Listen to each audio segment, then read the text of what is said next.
Bienvenidos, soy René William Melara. Gracias por acompañarnos a través de la internet. Nuestra oración es que el mensaje de hoy sea de bendición y pueda comprender el amor y propósito de Dios para su vida. Si tiene alguna pregunta y desea congregarse con nosotros, la información está disponible en nuestro sitio web en el www.iccmd.org. Dios le bendiga.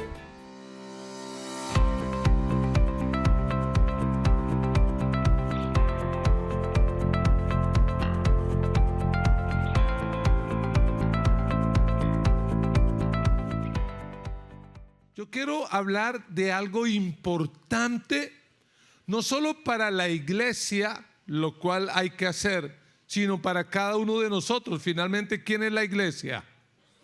Pues nosotros somos la iglesia. Y yo quiero hablar en esta última participación acerca de las metas. Vamos a hablar acerca de metas.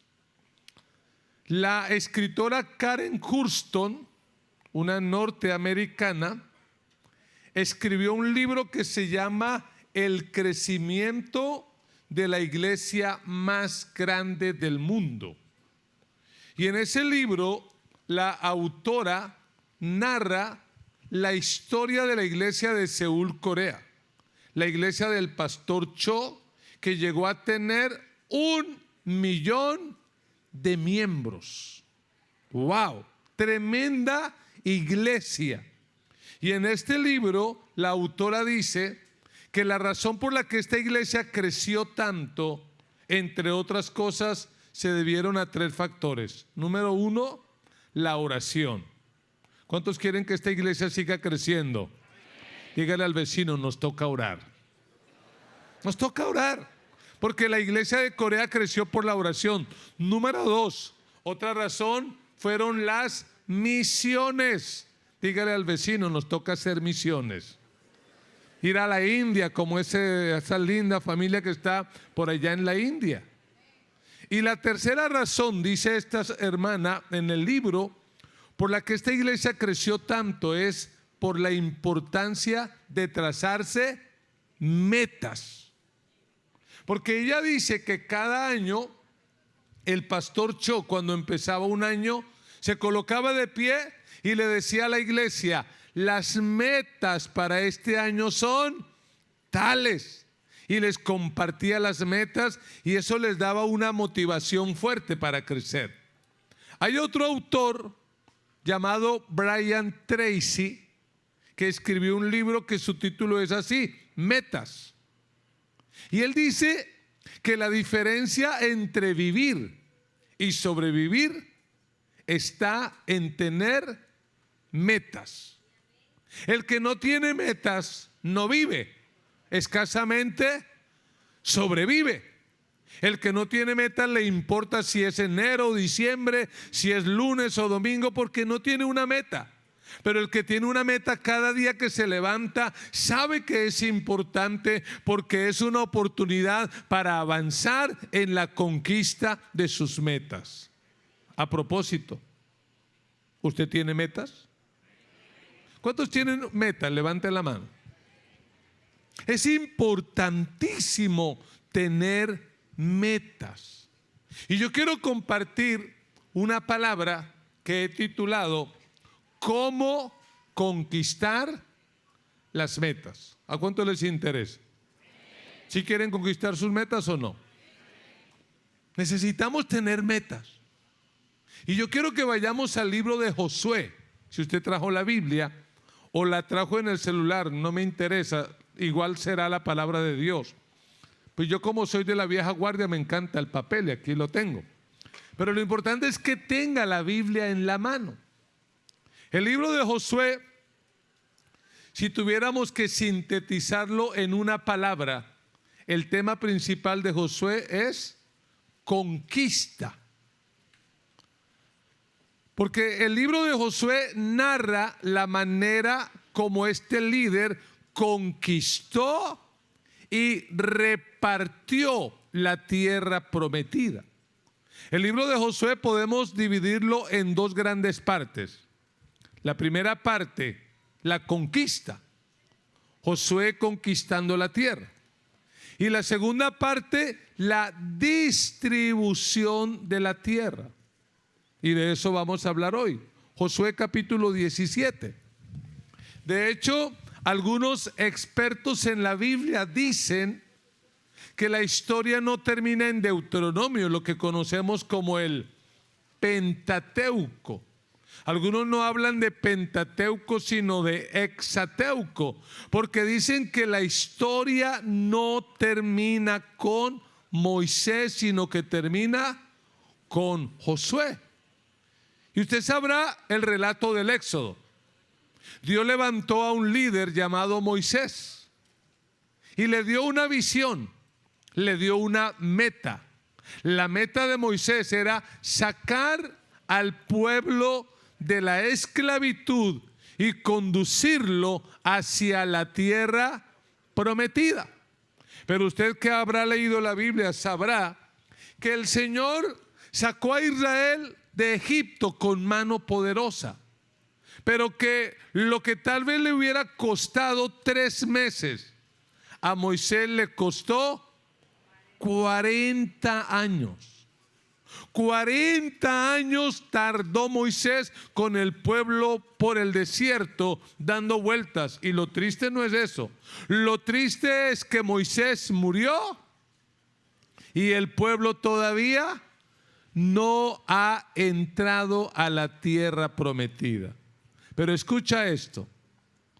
Aunque Moisés murió, el proyecto de Dios no murió.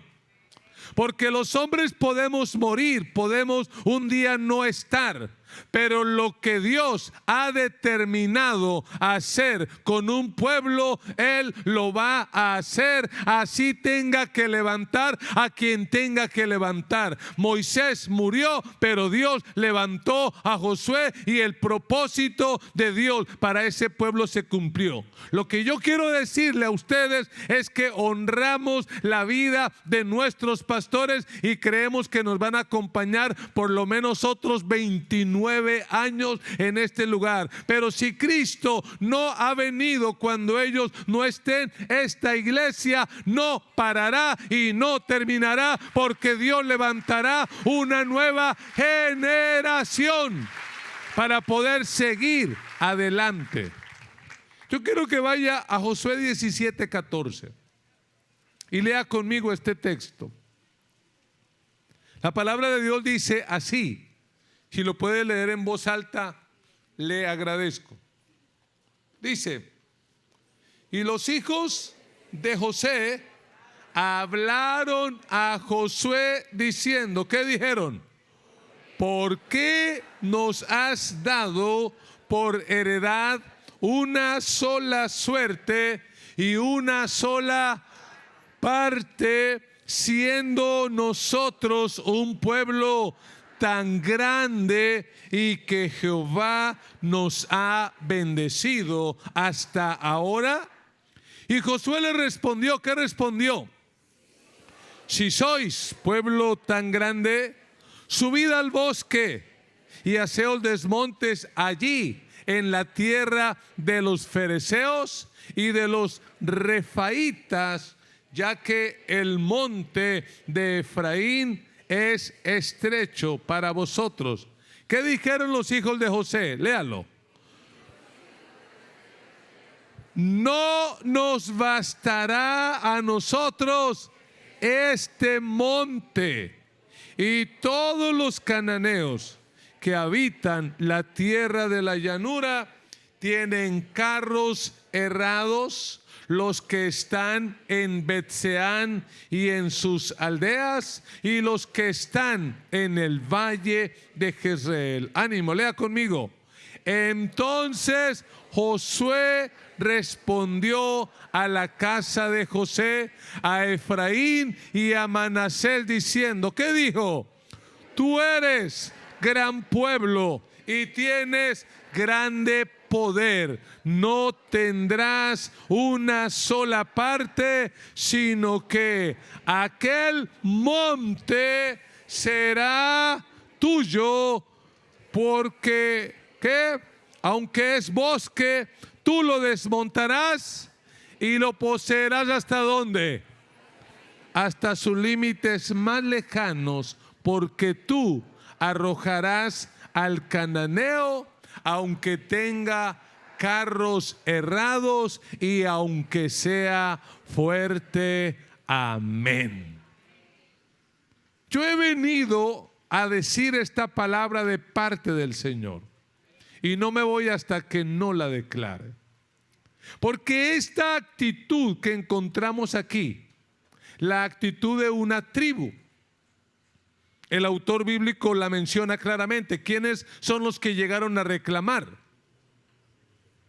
Los hijos de José. ¿Cómo se llamaban? Efraín y Manasés. Lo que uno puede imaginar es que cuando Josué les distribuye la tierra, ellos hacen un diagnóstico, ellos hacen una evaluación y llegan a una conclusión. ¿Cuál fue esa conclusión? Esta tierra es muy pequeña, es muy estrecha. Así que van a donde su líder a reclamarle y decirle: Josué, ¿por qué nos diste por heredad algo tan pequeño? Nosotros venimos para que tú nos des más.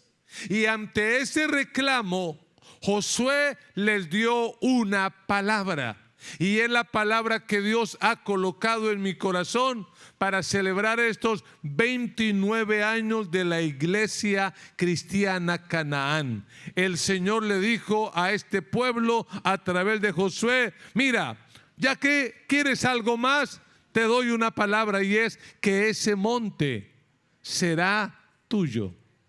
Yo creo que estamos felices con lo que Dios le ha dado a la iglesia cristiana Canaán, pero Dios les dice en esta mañana: aunque están bendecidos, Dios tiene más para ustedes. Dios tiene más para esta iglesia. Dios tiene todavía mucho más. Así que yo quiero que me ayude a predicar y le diga al vecino: ese monte será tuyo. ¿Qué representa el monte? El monte representa la meta. Porque cuando ellos reclaman, Josué les dice: está bien, ese monte será tuyo. El monte representa ¿qué cosa? La meta. Y para alguien aquí en esta mañana, ese monte representa una casa propia, una vivienda propia. Y yo vengo a decirle de parte de Dios: ese monte será tuyo. Aunque hoy estás pagando renta, Dios te va a dar tu propia casa. Ese monte será tuyo. Para alguien el monte representa su empresa. Hoy estás trabajando de empleado para alguien, pero recibe esta palabra de parte de Dios. Tienes una meta, tienes un proyecto, tienes un sueño, estás soñando con tener tu propia empresa y tu propio negocio. Yo te digo hoy de parte de Dios: ese monte será tuyo. Eso que anhelas y que deseas, Dios te lo va a dar. Ese monte será tuyo. ¡Aleluya! Gloria a Dios por las propiedades que Dios le ha dado a la iglesia cristiana Canaán. Pero le digo de parte del Señor, confiado en Él, que ustedes todavía no han conquistado ni siquiera el 10%. Dios les va a dar ese lugar, y les va a dar ese lugar, y les va a dar muchos lugares. Dígale a alguien: ese monte será tuyo. Ese monte será tuyo. Para alguien el monte de repente representa una carrera, un título, una especialización, una maestría, un doctorado. Yo vengo de parte de Dios para decirte: ese monte será tuyo. Hoy puede parecer una locura, pero ese monte será tuyo. Yo quiero compartirle en esta mañana 4 claves que les van a ayudar a conquistar sus metas. ¿Cuántos quieren conquistar sus metas? De verdad, ¿cuántos quieren conquistar sus metas? Si no, yo no predico, porque ¿para qué predico si no le interesa? ¿Cuánto les interesa conquistar sus metas?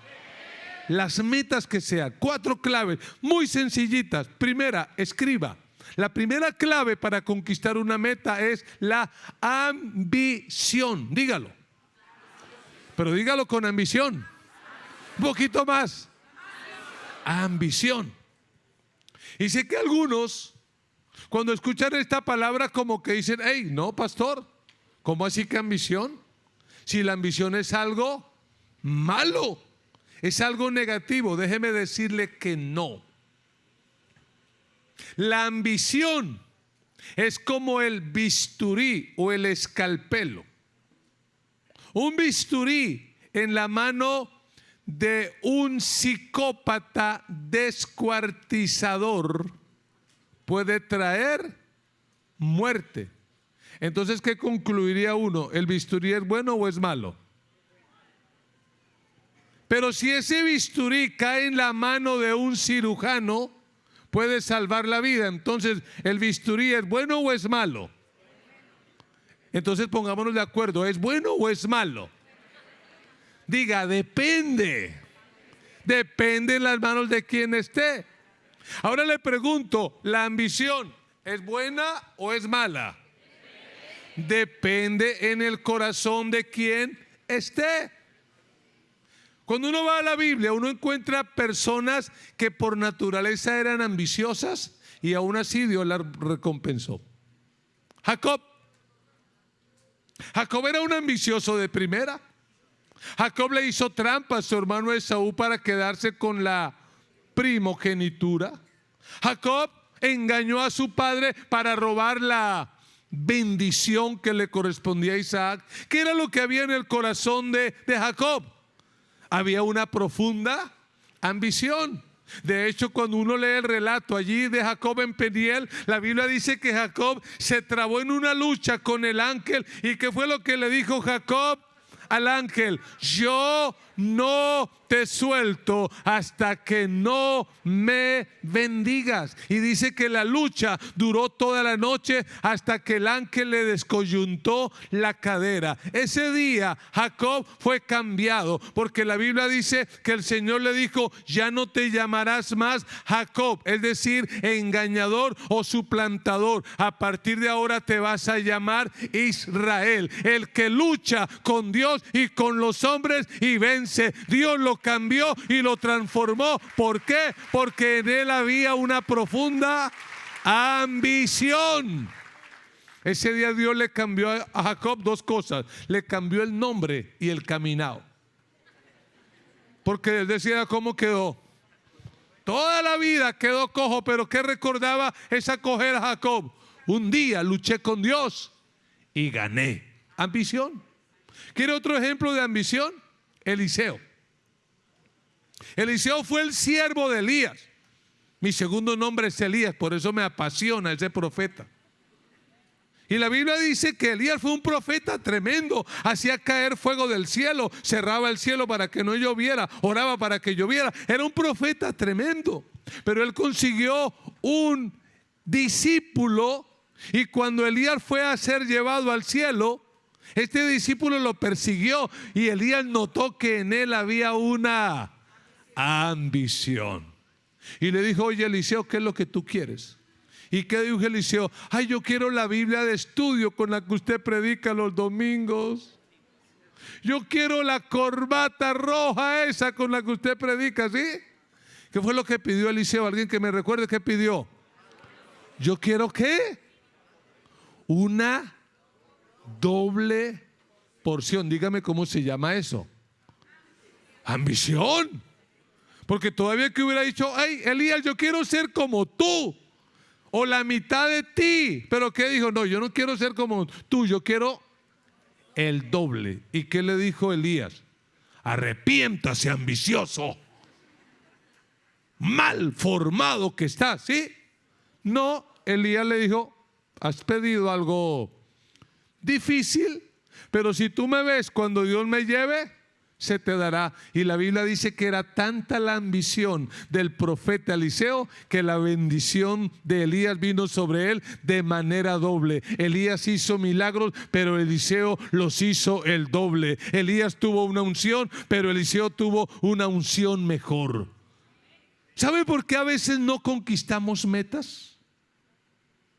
Porque no somos ambiciosos, somos tremendamente conformistas. Yo no sé cómo dirán en sus países, pero los que somos de Colombia, en Colombia tenemos dichos. Y son dichos que a veces le damos más valor que si fuera la palabra de Dios. Por ejemplo, en Colombia decimos, para justificar nuestra miseria y nuestra pobreza, ¿qué decimos? Algo es algo, peor es nada. Poquito, pero bendito. Cualquier cosa es cariño. Mire, los hijos de José, Efraín y Manasés, hubieran podido recibir la tierra y haber dicho, algo es algo, peor es nada. Conformémonos. ¿Pero qué dijeron ellos? No. Está bien, qué lindo lo que Dios nos ha dado, pero nosotros queremos más. ¿Habrá alguien aquí que todavía quiere más? ¿Habrá alguien aquí que hoy está agradecido por lo que Dios le ha dado y dice, Señor, gracias, te bendigo, te alabo, pero yo quiero más? Yo quiero más de lo que tú tienes para mí. Yo quiero más. Y esta iglesia tiene que crecer porque tienen un potencial todavía mayor. El problema es que somos muy conformistas. Dígale al vecino, deje el conformismo. Deje el conformismo. Ustedes hablaron ahorita algo de fútbol y me vino la idea. Mire, yo no sé cómo es, pero a veces la selección Colombia va al mundial y si queda por allá de décimas, cuando llega al aeropuerto, ¿qué hacemos los colombianos? ¿Saben qué hacemos? Fiesta, hoy quedamos de décimas. Vaya, haga eso Brasil. Brasil si va a un mundial, ¿qué tiene que traer? Y si no la trae, ¿qué ocurre? No lo reciben, no nos interesa. Pero nuestro problema es que somos conformistas. Yo tenía un amigo que practicaba un deporte y yo le preguntaba, ¿y cómo te fue? Y él me decía, quedé de segundo. ¿Qué opina usted? ¿Es una buena posición? De segundo. Y yo le preguntaba, ¿cómo te fue? Y él me decía, quedé de segundo. El problema era que el deporte que él practicaba era el boxeo. O sea, ¿de qué quedó? Mire, después del primero todos los demás son perdedores. Mire, usted no es culpable de cómo vino a este mundo, pero usted sí es responsable de cómo se va a ir de este mundo. Y de este mundo nos vamos a ir bendecidos por el Dios del cielo. Nos vamos a ir después de desarrollar todo nuestro potencial. Así que si Dios te ha bendecido, dale gracias a Dios, pero lucha por más. Alaba a Dios, dale gloria, pero vamos por más. Gloria a Dios por esta multitud, pero Dios tiene más para la iglesia cristiana, Canaán. Gloria a Dios por lo que Dios te ha dado financieramente, pero Dios tiene más para tu vida. Él tiene más, Él anhela más, Él quiere más para ti. Ambición. Pero vamos a la segunda clave porque ya van a preparar la carne y yo estoy que como carne esta mañana. ¿Cuál es la segunda clave? Mira el versículo 14 otra vez. Y los hijos de José hablaron a Josué diciendo, ¿qué dijeron? ¿Por qué nos has dado por heredad una sola suerte y una sola parte, siendo nosotros un pueblo tan pobre y que Jehová nos ha olvidado hasta ahora. Amén. ¿Sí dice eso su Biblia? Si ve, si usted no tiene la Biblia, lo van a engañar. Otra vez leámoslo. ¿Qué fue lo que dijeron ellos? Siendo nosotros un pueblo, ¿qué? Tan grande. ¿Y qué más? Y que Jehová nos ha, ¿qué? Bendecido hasta ahora. Póngale imaginación al texto. Porque los hijos de José no llegaron a donde su líder Josué para despertar lástima. Ellos no llegaron: Josuecito, por amor a Dios, una limosnita, concédanos algo, tenga compasión de nosotros, es que nosotros somos muy pobres, venimos de una comunidad pobre. Éramos tan pobres que en nuestro país, ¿sabe cómo nos decían? Pobres. Así que por favor, Josuecito, denos algo. ¿Llegaron con esa actitud? Yo me los imagino, la comisión que delegaron, llegando con el pecho erguido, la frente en alto, ¿y qué le dicen a Josué? Josué, ¿por qué nos diste esa tierra tan pequeñita? Si nosotros somos un pueblo. ¿Un pueblo qué? ¿Y qué más? Bendecido. Dos características. ¿Un pueblo qué? Grande y bendecido. Aprenda esto. Usted no va a conquistar una meta más alta que su autoestima. Esta es la segunda clave para conquistar una meta: autoestima. ¿Y qué es la autoestima?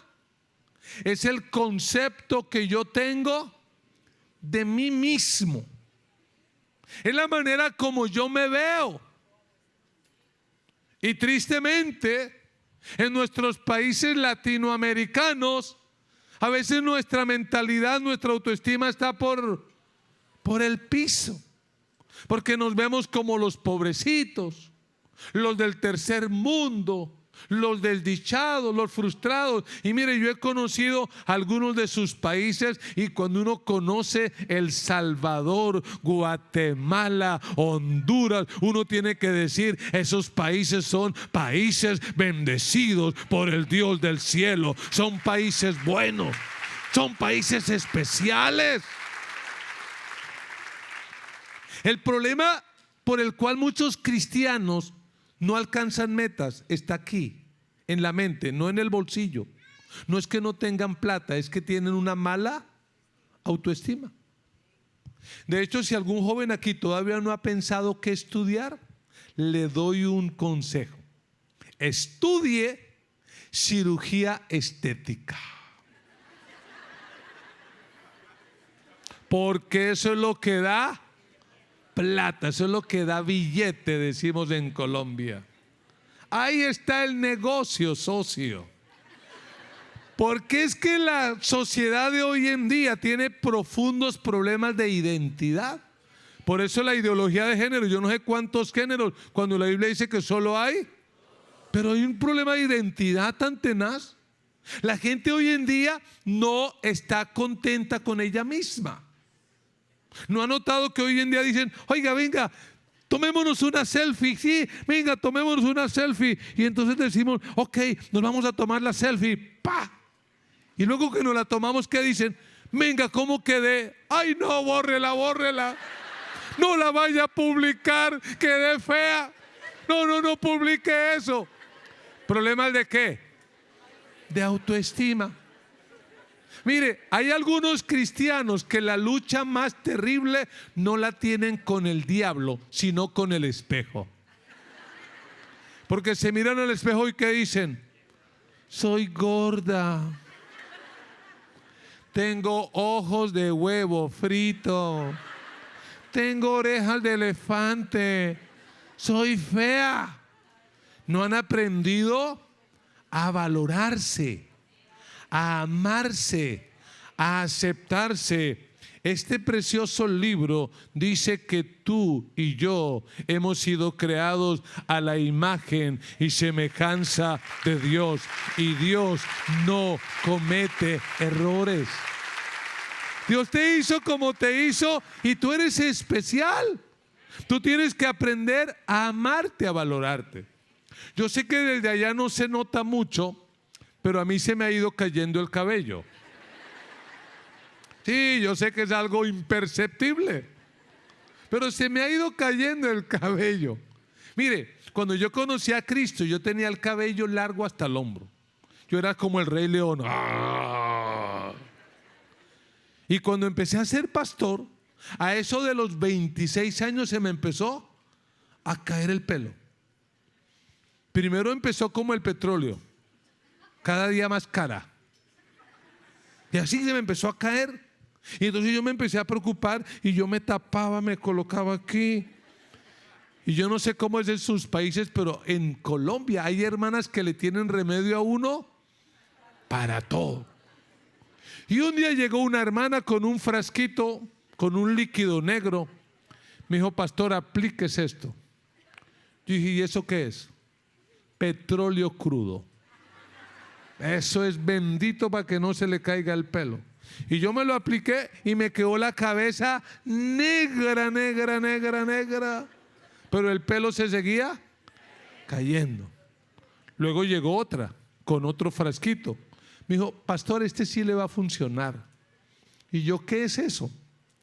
Aceite de mano de res. Y yo me lo apliqué, oiga, qué cosa tan efectiva para atraer las moscas. Porque yo me aplicaba ahí unas moscas y que ese pelo se caía. Hasta que un día una hermana me recomendó algo y tengo que confesarlo, no lo hice. Tal vez ese era, ¿ya qué? ¿Sabe qué me dijo la hermana? ¿Sabe qué, pastor? Vaya a que lo lamba una vaca. De pronto ese era el remedio. El punto es que no paraba y se me caía. Cáigase el pelo. Y como yo ya era pastor, pues uno como pastor uno ora por cosas importantes. ¿Qué son cosas importantes? Señor, los niños que te conozcan, los jóvenes, guárdalos del pecado, guárdalos de la droga. Pero yo nunca oraba por eso. Pero un día que estaba en ayuno, y hago un paréntesis, esto es una experiencia personal. Dígale al vecino, no haga doctrina de experiencias, dígale. Aclárele, dígale, es la experiencia del pastor, dígale, es la experiencia de él. ¿Ok? Ahora sí sigo entonces. Entonces ese día yo estaba en ayuno y ya había orado por los niños, por las familias, por el país, por esto. Y entonces dije, ay Señor, qué pena molestarte. Pero es que mira que se me ha estado cayendo el cabello, yo me siento mal. Y yo me puse así las manos, Señor, sáname, activa los folículos pilosos, haz algo. Ni nada. Y entonces le dije, Señor, o háblame, dime algo. Dame una palabra. Recuerden, es una experiencia personal. Nada que ver, no. Cada uno tiene su propia experiencia. Y yo le dije, Señor, sáname, porque pensaba que era una enfermedad. O dame una palabra. Y Dios me dio una palabra. ¿Cuántos Dios a veces les habla? ¿Y qué siente usted cuando Dios le habla? ¡Ay, qué alegría! Y entonces yo estaba ahí y Dios me dio esta palabra. Recuerde, es una experiencia ¿qué? Personal. Y Dios me dijo, hijo mío, ten paz. Y cuando me dijo eso yo sentí un fresquito, yo respiré. Hijo mío, ten paz. Porque yo todas las cabezas las hice hermosas. Yo me sentí así. Él me dijo, todas las cabezas las hice hermosas. Las que me quedaron feas las tapé con pelo.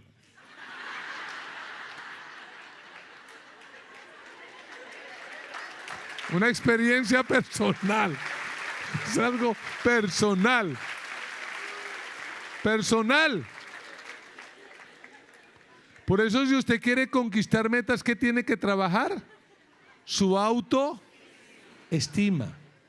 Mira, entiende esto, desde que Dios te creó a ti, rompió el molde, no ha habido ni habrá otra persona como tú. Eres única, eres irrepetible, eres amada por Dios.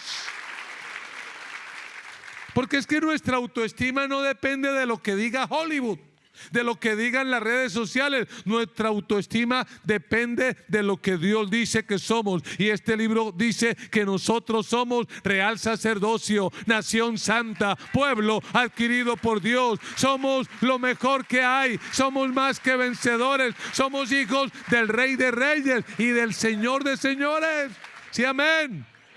Este pueblo llegó donde Josué teniendo clara su identidad. Con dos palabras. ¿Cuáles fueron? ¿Qué dijeron? Nosotros somos un pueblo grande y bendecido. Y después de conocer esta iglesia cristiana Canaán, no me cabe la menor duda. Estas dos palabras, pastores, describen esta linda iglesia. Así que usted va a decirlo con toda convicción. Diga conmigo: somos un pueblo grande y bendecido. Una vez más, somos un pueblo grande y bendecido. La última, dígalo. Dale un mejor aplauso a Cristo, que los ha hecho pueblo grande y bendecido.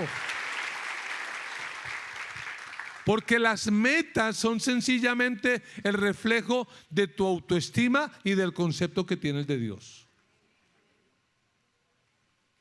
Allá en Colombia hay hermanos que cuando oran dicen: ay, Señor, dame así sea un ranchito para vivir. Oiga, un ranchito.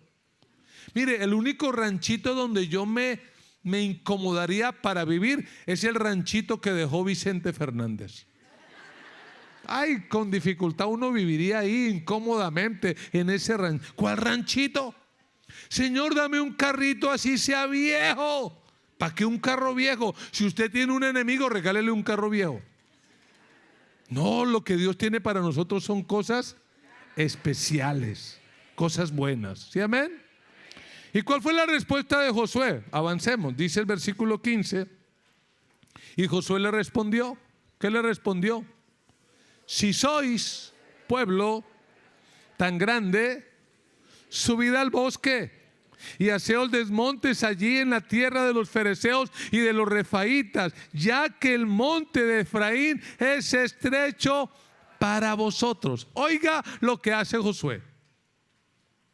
En primer lugar, Josué no los despreció. Josué no les dijo: ay, no, pues qué tan exigentes. Josué no los humilló, pero óigame, no les dio las cosas fáciles. Si usted vuelve a leer el versículo 15, dígame qué hizo Josué. ¿Qué les dijo? Ah, ¿no les alcanza la tierra? Ah, son un pueblo muy grande. Oh, pues muy sencillo. Suban al bosque y hagan desmontes, conquisten esa tierra. ¿Sabe lo que les dijo? Vayan a trabajar. ¿Quiere conquistar una meta? ¿Quiere llegar más lejos de lo que ha llegado? ¿Cuál es la clave? Trabajar. Trabajar. Yo no sé en qué país compusieron esa canción del negrito del batey. No sé si usted la escuchó en su país. A mí me llaman el negrito del batey, porque el trabajo para mí es un enemigo. El trabajar yo se lo dejo solo al buey, porque el trabajo lo hizo Dios. ¿Qué? ¿Que el trabajo es un castigo? ¡No! La Biblia dice que el que no trabaje, que no coma. El trabajo es una bendición y es la clave para poder alcanzar las metas. Si usted quiere llegar lejos, tiene que trabajar. Mire, John Maxwell es un excelente escritor de liderazgo. Y en uno de sus libros, él dice que el secreto del éxito está en esto: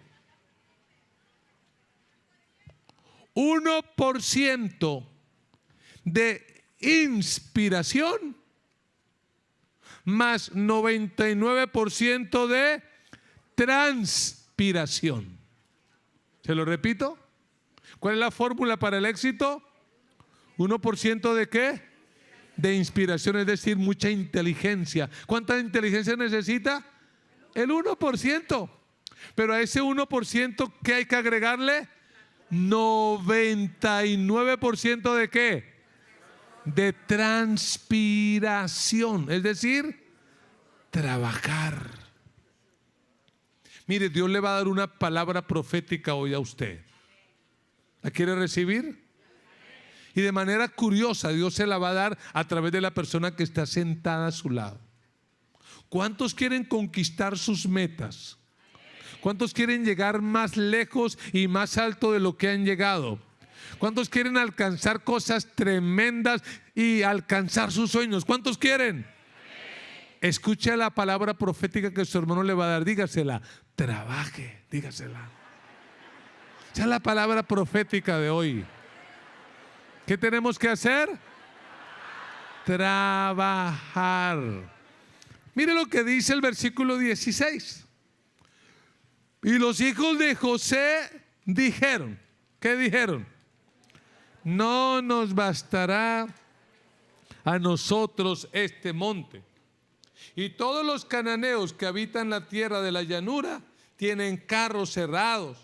Los que están en Betseán y en sus aldeas, y los que están en el valle de Jezreel. Dígame, ¿a qué les suenan esas palabras?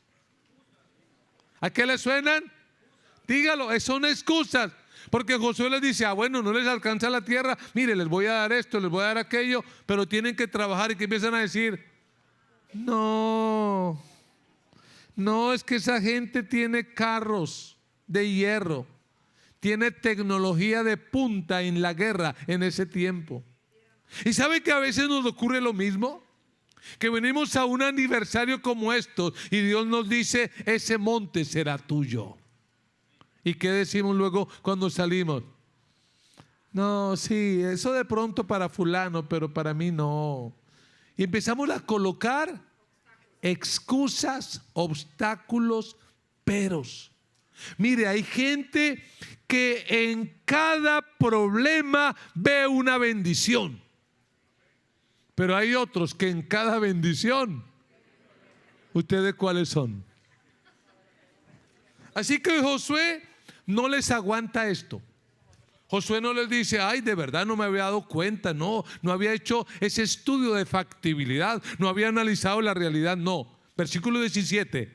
Entonces Josué respondió a la casa de José, a Efraín y a Manasés diciendo, léalo una vez más, pero a voz en cuello, porque esa es la palabra de Dios para Canaán en este día. ¿Qué dijo?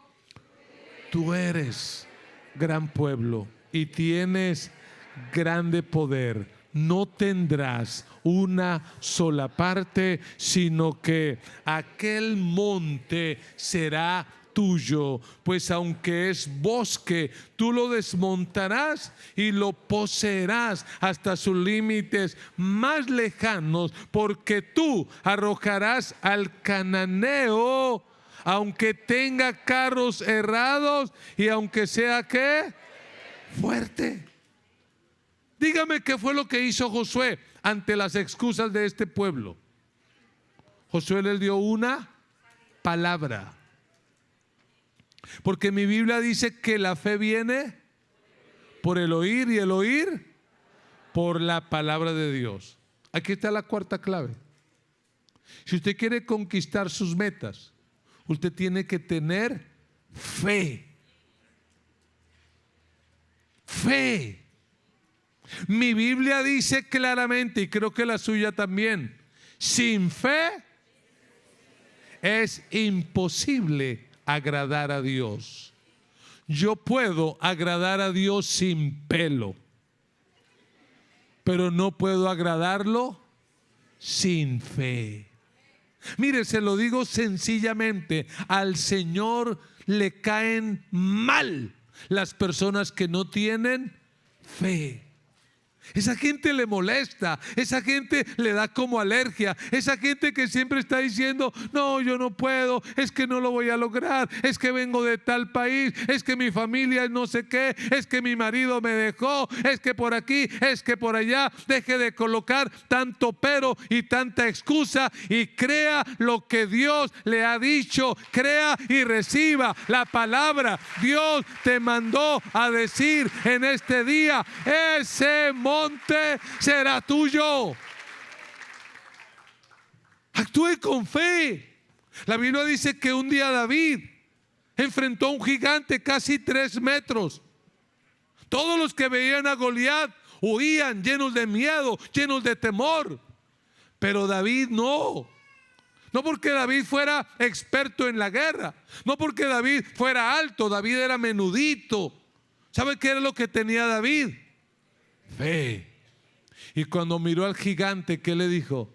Oye, grandulón, tú vienes a mí con espada, con jabalina, mas yo voy a ti en el nombre de Jehová de los ejércitos, el Dios de los escuadrones, a quien tú has provocado.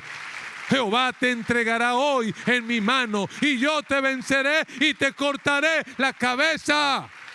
Fe. La fe es lo que me lleva de lo imposible a lo posible. La fe es la que me lleva de lo natural a lo sobrenatural. Siempre que Jesús hacía un milagro, le decía al que lo recibía, conforme a tu fe se ha hecho. ¿Tú crees que nunca vas a surgir? Ok, conforme a tu fe se ha hecho. Pero tú crees que vas a tener una casa buena, un carro bueno, una empresa buena, que vas a ser profesional, conforme a tu fe se ha hecho. Fe, porque sin fe es imposible agradar a Dios. ¿Cuántos quieren conquistar sus metas? ¿Sabe que Jesús tiene una meta? La meta de Jesús es recuperar a sus hijos perdidos de todas las naciones de la tierra. Y esta iglesia existe para eso. Para eso existe.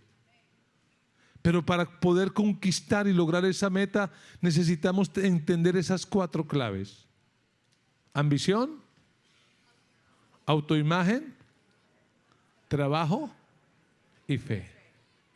¿Cuántos quieren conquistar sus metas? Póngase de pie, vamos a orar. Confiamos que el mensaje de hoy haya sido de bendición para su vida. Si tiene alguna pregunta o desea información de nuestras actividades y cultos, visite nuestro sitio web en el www.iccmd.org. Muchas bendiciones.